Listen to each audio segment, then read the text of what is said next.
natin masusubukan kung talagang ilanhala tayo. Doon ko sa kabilang entrance, tapos bigyan natin ng oras na dapat magtagpo tayo. Saan tayo magtatagpo? Basta magkikita tayo, magsasalubong tayo. So pag nakita tayo na hindi focus ang oras, ibig sabihin, nagtulog. Eh, hindi. Bahala na.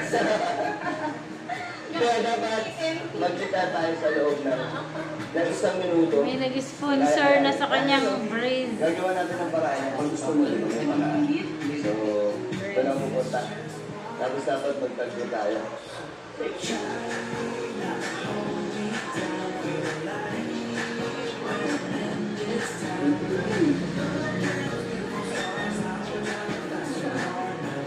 Medit, game ka na? Init na.